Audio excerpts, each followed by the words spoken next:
নমস্কাৰ প্ৰিয় কৃষক বন্ধুসকল আপোনালোকক স্বাগতম জনাইছো নতুন এটি ভিডিঅ'লৈকে কৃষক বন্ধুসকল আজি আপোনালোকক মেইন বিভাগত চলি থকা বিভিন্ন আঁচনি সম্পৰ্কে কিছু তথ্য আপোনালোকক যোগান ধৰিব বিচাৰিছো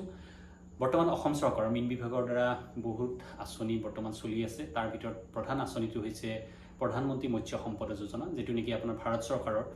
2020-21 বৰ্ষৰ পৰা আৰম্ভ হৈছে আৰু 2024-25 বৰ্ষলৈকে এই আঁচনি 5 বছৰীয়া পৰিকল্পনাৰে যেটো বনোৱা হৈছিল প্ৰধানমন্ত্ৰী মোদী ডাঙৰীয়াই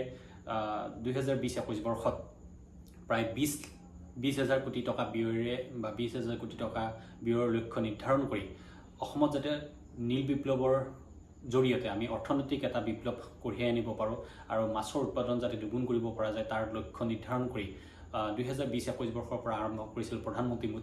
মৎস্য সম্পদ যোজনা আৰু এই প্ৰধানমন্ত্ৰী মৎস্য সম্পদ যোজনাৰ অধীনত বিভিন্ন ধৰণৰ আমাৰ গাঁৱৰ আমাৰ ভাৰতবৰ্ষৰ প্ৰায় 50 লাখ ডিস্ট্ৰিক্টক অৰ্থাৎ জিলাক সামৰি লোৱা হৈছিল আৰু ইয়াৰ মূল লক্ষ্য হৈছিল যে 2018-19 বৰ্ষত যি আমাৰ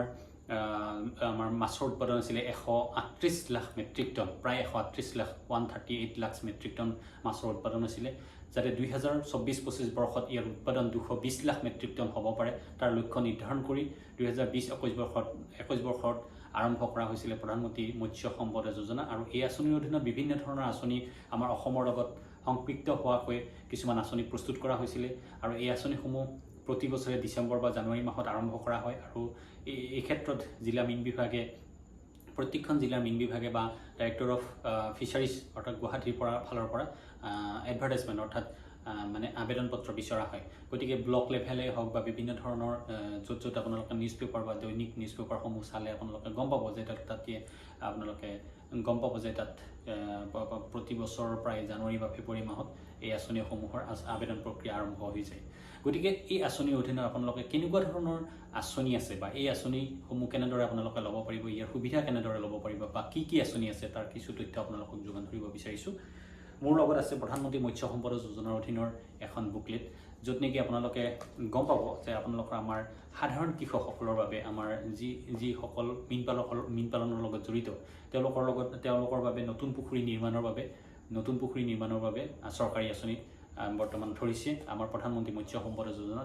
যাৰ ঐকিক ব্যয় বা প্ৰজেক্ট কষ্ট আপোনালোকৰ 8,40,000 টকা পৰ্যন্ত অৰ্থাৎ 7.5 বিঘা পানীকালি 1 হেক্টৰ পানীকালি অৰ্থাৎ 7.5 বিঘা পানীকালি পুখুৰীৰ কাৰণে 8,40,000 টকা পৰ্যন্ত তেওঁলোকৰ ঐকিক ব্যয় অৰ্থাৎ প্ৰজেক্ট কষ্ট ধৰা হৈছে কিন্তু এটা কথা কৃষক বন্ধুসকল আপোনালোকে এই প্ৰধানমন্ত্ৰী মৎস্য সম্পদ যোজনাৰ অধীনত যিসমূহ আঁচনি আপোনালোকে ল'ব বা সুবিধা ল'ব বিচাৰে এটা কথা তাত এটা গাইডলাইন আছে যে 40% অৰ্থাৎ সাধাৰণ শ্ৰেণীৰ ব্যক্তিসকলৰ কাৰণে সাধাৰণ শ্ৰেণীৰ কেটেগৰীৰ কাৰণে অৰ্থাৎ জেনেৰেল কেটেগৰীৰ কাৰণে 40% ৰাজসাহায্য প্ৰদান কৰা হয় আৰু অনুসূচিত জাতি অনুসূচিত জনজাতি আৰু মহিলা শ্ৰেণীৰ প্ৰাৰ্থীৰ কাৰণে 60% ৰাজসাহায্য প্ৰদান কৰা হয় বাকি যিখিনি ধৰা হল সাধাৰণ শ্ৰেণীৰ কাৰণে 60% যেটো আপোনালোকে নিজে বহন কৰিব লাগিব আৰু অনুসূচিত জাতি জনজাতি আৰু মহিলা শ্ৰেণীৰ প্ৰাৰ্থীসকলৰ কাৰণে তেওঁলোকে 40% যিটো ব্যয় হয় যিটো প্ৰজেক্টে নলয় কিয় আপোনাৰ যিটো প্ৰজেক্টৰ কাৰণে আপোনালোকে এপ্লাই কৰে সেই এপ্লাই কৰা প্ৰজেক্টত আপোনালোকে 40% ব্যয় আপোনালোকে নিজে ব্যয় কৰিব লাগিব আৰু তাৰ কাৰণে আপোনালোকে আবেদন পত্ৰত আপোনালোকে যি শপতনামা থাকে তাত আপোনালোকে শপতনামা আপোনালোকে প্ৰদান কৰিব লাগিব গতিকে আমাৰ সাধাৰণভাৱে যিসকল সাধাৰণ কৃষক আছে তেওঁলোকৰ লগত সংপৃক্ত হোৱাকৈ যিসমূহ আমাৰ আঁচনি আছে তাৰ বিষয়ে মই কিছু ক'ব ওলাইছো মই ক'লো যে নতুন পুখুৰী নিৰ্মাণ অৰ্থাৎ ভঁৰাল পুখুৰী য'ত নেকি আমি ফ্ৰাই পোনাৰ পৰা নহয় যিটো আমাৰ ভঁৰাল পুখুৰী বুলি কয় য'ত নেকি আমাৰ ফিংগাৰলিং পোনাৰ পৰা আমি বজাৰত উপলব্ধ হোৱাকৈ বা খোৱাৰ উপযুক্ত আমি মাছ তৈয়াৰ কৰোঁ বা প্ৰতিপালন কৰোঁ ভঁৰাল পুখুৰী নিৰ্মাণৰ কাৰণে আপোনালোকক 8,40,000 টকা ধাৰ্য কৰা হৈছে তাৰ উপৰি সমন্বিত মীন পালন পদ্ধতি ব্যৱহাৰ্য সামগ্ৰী যেনে ধৰক সমন্বিত মীন পালন ধৰক হাঁহৰ লগত মীন পালন কুকুৰাৰ লগত মীন পালন বা ধান খেতিৰ লগত মীন পালন এনেকুৱা ধৰণৰ সমন্বিত মীন পালন য'ত নেকি আপোনালোকে সমন্বিতভাৱে মীন পালন কৰি আছে অলৰেডি আপোনালোকে ইতিমধ্যে সমন্বিতভাৱে মীন পালন কৰি থকা ব্যক্তি হ'ব লাগিব তেওঁলোকৰ কাৰণে আপোনালোকে 1 হেক্টৰ পানীকালিৰ কাৰণে 1 লাখ টকা ঐকিক ব্যয় অৰ্থাৎ প্ৰজেক্ট কষ্ট ধৰা হৈছে য'ত নেকি 40,000 টকা আপোনালোকৰ সাধাৰণ শ্ৰেণীৰ লোকসকলক প্ৰদান কৰা হ'ব আৰু 60,000 টকা অনুসূচিত জাতি বা জনজাতিৰ কাৰণে মানে তেওঁলোকক চৰকাৰী সাহায্য প্ৰদান কৰিব তাৰ উপৰি আজিকালি যিসমূহ আলংকাৰিক মাছ উৎপাদন বা আলংকাৰিক মাছ প্ৰতিপালনৰ কাৰণে আপোনালোকে ইউনিট বহাব পাৰে তাৰ কাৰণে চৰকাৰে সাহায্য প্ৰদান কৰিব এই আঁচনিটো 3 লাখ টকা ঐকিক ব্যয় ধৰা হৈছে তাৰ 1,20,000 টকা আপোনালোকৰ সাধাৰণ শ্ৰেণীৰ বাবে আৰু 1,80,000 টকা অনুসূচিত জাতি জনজাতি আৰু মহিলা শ্ৰেণীৰ প্ৰাৰ্থীসকলৰ কাৰণে ধৰা হৈছে। তাৰোপৰি আমাৰ নতুন প্ৰযুক্তিৰ বিস্তাৰৰ কাৰণে আপোনালোকে শুনি আছে, মই বিভিন্ন ধৰণৰ ভিডিঅ' বনাই আছোঁ যে বায়'ফ্লক প্ৰযুক্তি, এই বায়'ফ্লক কালচাৰৰ যোগেদি মাছ উৎপাদন কৰিব পাৰে, কম পৰিসৰত কম ঠাইত আপোনালোকে মাছৰ উৎপাদন কৰিব পাৰে। তাৰ কাৰণে যিটো আপোনাৰ বৃহৎ পুনঃচক্ৰীয় জলসংবৰ্ধন পদ্ধতি স্থাপন, অৰ্থাৎ যিটো আপোনাৰ বৃহৎ আপোনাৰ 50টা টেংকিৰে আপোনালোক বায়'ফ্লক প্ৰস্তুতি, ইয়াৰ কাৰণে আপোনালোকৰ 50 লাখ টকা ঐকিক ব্যয় ধৰা হৈছে, য'ত নেকি আমাৰ 20 লাখ টকা পৰ্যন্ত সাধাৰণ শ্ৰেণী, 30 লাখ টকা পৰ্যন্ত অনুসূচিত জাতি জনজাতি আৰু মহিলা শ্ৰেণীৰ প্ৰাৰ্থীসকলৰ কাৰণে তেওঁলোকে ধৰা হৈছে। ঠিক তেনেকৈ মজলীয়া পুনঃচক্ৰীয় জলসংবৰ্ধন পদ্ধতি স্থাপন, য'ত নেকি 25টা টেংকিৰ দ্বাৰা বায়'ফ্লক পদ্ধতিৰে মাছ উৎপাদন কৰিব পৰা যায়। আৰু এটা আছে ক্ষুদ্ৰ পুনঃচক্ৰীয় জলসংবৰ্ধন পদ্ধতি, যিটো নেকি আমাৰ স্মল বায়'ফ্লক বুলি কওঁ, য'ত নেকি 7টা টেংকিৰে আমি মাছ পালন কৰাৰ কাৰণে বায়'ফ্লক পদ্ধতিৰে মাছ পালন কৰাৰ কাৰণে আমি চৰকাৰী আঁচনি প্ৰস্তুত কৰিছে, য'ত নেকি 7.5 লাখ টকা ঐকিক ব্যয় ধৰা হৈছে। আৰু আপোনালোক 40% আৰু 60%ৰ কেটেগৰী ৱাইজ ভাগ কৰি দিলে আপোনালোকে গম পাই যাব। তাৰোপৰি আপোনালোকৰ আন্তঃগাঁথনি বা যিটো আমাৰ বৰ্তমান সময়ত আমাৰ মাছৰ যিসমূহ শীতলীকৰণ ভঁৰালেই হওক বা ৰেফ্ৰিজাৰেটৰযুক্ত বাহন বা ইনচুলেটৰযুক্ত বাহন ইত্যাদিৰ কাৰণে চৰকাৰে বিভিন্ন ধৰণৰ আঁচনি প্ৰস্তুত কৰিছে। আমাৰ ক্ষুদ্ৰ খেতিয়কসকলে আপোনালোকে ল'ব পাৰে, আপোনালোকে হিমবাহযুক্ত দুচকীয়া মটৰচাইকেল, অৰ্থাৎ আইচ বক্সৰ লগত দুচকীয়া বাহন, আইচ বক্সৰ লগত চাইকেল, আইচ বক্সৰ লগত আপোনালোকৰ তিনিচকীয়া বাহন ইত্যাদিও আপোনালোকৰ চৰকাৰী সাহায্যত ধৰা হৈছে। তাৰ কাৰণে ধৰক তিনিচকীয়া বাহনৰ কাৰণে 3 লাখ টকা পৰ্যন্ত বা দুচকীয়া বাহনৰ কাৰণে 75,000 টকা পৰ্যন্ত ঐকিক ব্যয় ধৰা হৈছে। এই ক্ষেত্ৰত আপোনালোকৰ যিটো আপোনাৰ সাধাৰণ শ্ৰেণী আৰু অনুসূচিত জাতি বা জনজাতি বা মহিলা শ্ৰেণীৰ প্ৰাৰ্থীৰ কাৰণে কিছু তাৰতম্য হ'ব পাৰে। তাৰোপৰি আমাৰ যিসকল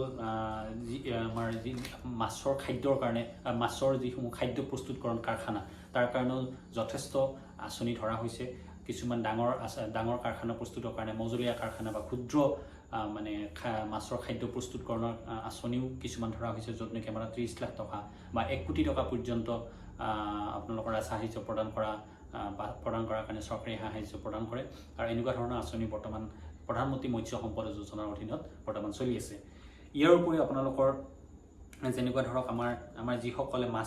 মাছ পৰম্পৰাগতভাৱে মাছ মাৰি আছে বা বিলত বা নদীত মাছ মাৰি আছে, তেওঁলোকে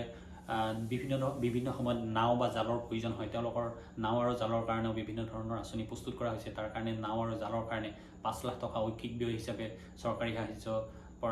ধৰা হৈছে। আৰু এই ক্ষেত্ৰত অনুসূচিত জাতি জনজাতিৰ কাৰণে 3 লাখ টকা পৰ্যন্ত চৰকাৰী সাহায্য প্ৰদান কৰা যায়।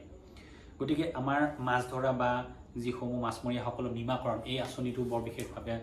আপোনালোকক অলপ কিছু কৈ দিছোঁ যে যিসকল মাছমৰীয়া বা আমাৰ বিল বা জলাশয়ত বা বিভিন্ন সময়ত নদীত মাছ মাৰি জীৱিকা নিৰ্বাহ কৰি আছে, তেওঁলোকৰ কাৰণে কি কৰা হয় যে বিনামূলীয়াভাৱে বীমাকৰণ কৰা হয়, যিটো নেকি গ্ৰুপ এক্সিডেণ্টেল ইঞ্চুৰেঞ্চ স্কিম বুলি কোৱা হয়, য'ত নেকি আপোনালোকে বিনামূলীয়াভাৱে আধাৰ কাৰ্ড, পান কাৰ্ড আৰু ভোটাৰ আই ডি আৰু বেংকৰ পাছবুকটো যদি আপোনালোকে মীন বিভাগৰ লগত দিয়ে, তেতিয়াহ'লে বিনামূলীয়াভাৱে আপোনালোকে 5 লাখ টকা পৰ্যন্ত বীমাকৰণ আপোনালোকে সুবিধাটো উপলব্ধ হ'ব পাৰে। ইয়াত মীনৰ অৰ্থাৎ মাছ পালনৰ লগত জড়িত হ'ব লাগিব আৰু তেওঁলোকে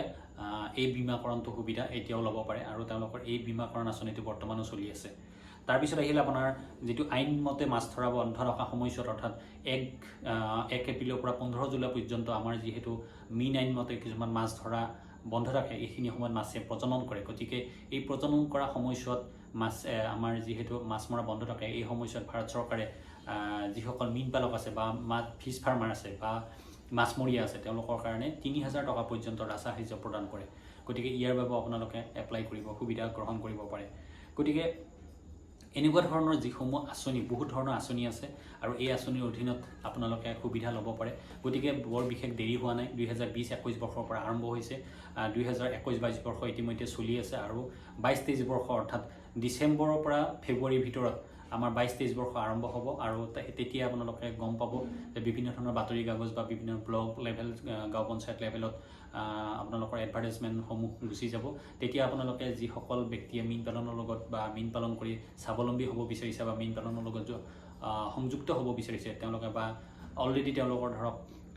মাছ পালনৰ কাৰণে পুখুৰী আছে, তেওঁলোকক কিছু সামগ্ৰীৰ প্ৰয়োজন, মাছৰ পোনাৰ প্ৰয়োজন, মাছৰ খাদ্যৰ প্ৰয়োজন আছে, চূণৰ প্ৰয়োজন আছে, তেতিয়াহ'লে তেওঁলোকক এই মীন বিভাগৰ জিলা মীন বিভাগৰ লগত যোগাযোগ কৰি এই ক্ষেত্ৰত আগবাঢ়িব পাৰে। গতিকে ধন্যবাদ জনাইছোঁ। প্ৰধানমন্ত্ৰী মৎস্য সম্পদ যোজনা বৰ বহুত বিশাল এটা আঁচনি, যি আঁচনিত নেকি 20,000 কোটি টকা ধাৰ্য কৰিছে আৰু ইয়াৰে আমাৰ ভাৰতবৰ্ষৰে নহয় অসমৰে নহয় সমগ্ৰ ভাৰতবৰ্ষক সামৰি এই আঁচনিটো বৰ্তমান চলি আছে আৰু এইটো হৈছে 5 বছৰীয়া আঁচনি। গতিকে এই 5 বছৰৰ ভিতৰত আপোনালোকে যদি মীন পালন ক্ষেত্ৰৰ লগত জড়িত হ'ব বিচাৰিছে বা মীন পালনত কিছু আঁচনি ল'ব বিচাৰিছে, তেতিয়াহ'লে জিলা মীন বিভাগৰ লগত যোগাযোগ কৰি আপোনালোকে এই আঁচনি গ্ৰহণ কৰিব পাৰে। আৰু এটা কথা মন কৰিব যে প্ৰত্যেকটো আঁচনিৰ অধীনত সাধাৰণ শ্ৰেণীৰ কাৰণে 40% অৰ্থাৎ 40% তেওঁলোকে ৰাজসাহায্য প্ৰদান কৰিব চৰকাৰে আৰু বাকী 60% তেওঁলোকে নিজে ব্যয় কৰিব লাগিব। আৰু বাকী যিটো অনুসূচিত জাতি জনজাতি বা বিভিন্ন মহিলা শ্ৰেণীৰ প্ৰাৰ্থীসকলৰ কাৰণে 60% তেওঁলোকক ৰাজসাহায্য প্ৰদান কৰিব, বাকী 40% তেখেতে নিজে ব্যয় কৰিব লাগিব। গতিকে এই আঁচনিসমূহৰ সুবিধা আপোনালোকে ল'ব পাৰে আৰু মীন বিভাগৰ মীন বিষয়া বা ক্ষেত্ৰীয় পৰ্যায়ৰ যিসকল বিষয়া আছে তেওঁলোকৰ লগতো যোগাযোগ কৰি আপোনালোকে এই ক্ষেত্ৰত আগবাঢ়িব পাৰে। ধন্যবাদ জনাইছোঁ আপোনালোকক, পুনৰ ধন্যবাদ জনাই মোৰ ভিডিঅ' সামৰণি মাৰিছোঁ।